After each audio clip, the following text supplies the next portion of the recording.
আমরা নিজেরাও জানতাম না যে আমরা দেশটাকে এতটা ভালোবাসি। ওকে?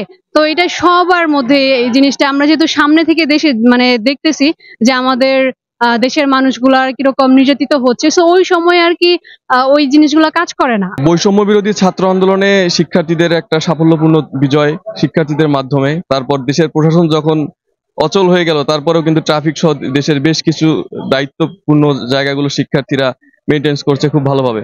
সর্বশেষ বাংলাদেশে একটা সংকটপূর্ণ মুহূর্ত চলছে, বন্যা।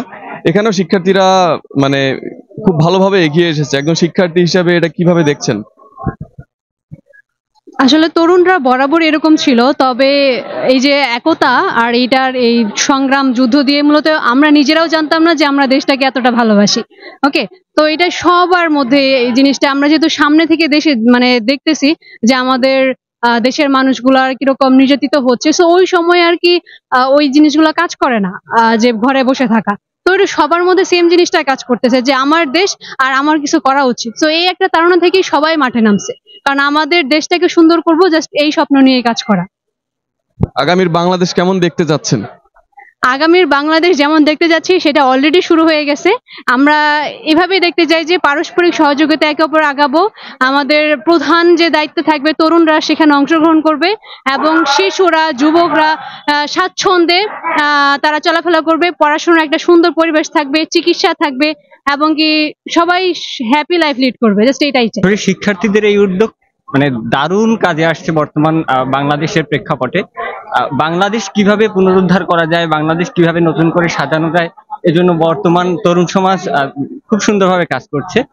আমার শিক্ষা জীবন যদিও শেষ হয়ে গেছে, তারপর আমি শিক্ষার্থীদের সাথে এসে এই কাজগুলো হাতে হাত মিলিয়ে করছি। আমার এখন কিন্তু আমি একজন ডেন্টিস্ট, আমার চেম্বার করার কথা, আমি সেটা রেখে এসে শিক্ষার্থীদের সাথে হাতে হাত মিলিয়ে স্বেচ্ছাশ্রম দিয়ে কাজ চালিয়ে যাচ্ছি। তারা যেভাবে করে একটা বিপ্লব এনেছে এবং সেই সাথে পরবর্তীতে এখন দেশের বিপদে এগিয়ে আসছে, এটা অনেক বড় একটা বিষয়। আমরা আশা করব যে সামনেও তারা এভাবে সামনে থাকবে, কিন্তু তারপরও আমরা চাইবো যে এটা সরকারের পক্ষ থেকে আসুক ভবিষ্যতে, কারণ দেশ তো আমাদের সবার এবং সরকারেরই উচিত আর কি যে এই জাতীয় যে বিপদ এগুলো সরকার আমাদেরকে দেখবে। আমরা চাইবো যে যেই সরকার আসবে এবং আমাদের বর্তমান সরকার সবসময় আমাদের এগুলা দেখবে ভালো মন্দ।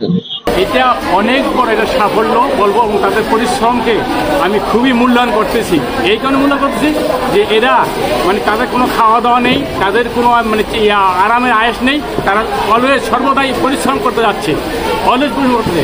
এই কারণে তাদেরকে আল্লাহ পাক আল্লাহ রাব্বুল আলামিন হেফাজত করুক এবং তারা এগিয়ে যাও, এটি আমার কাম্য।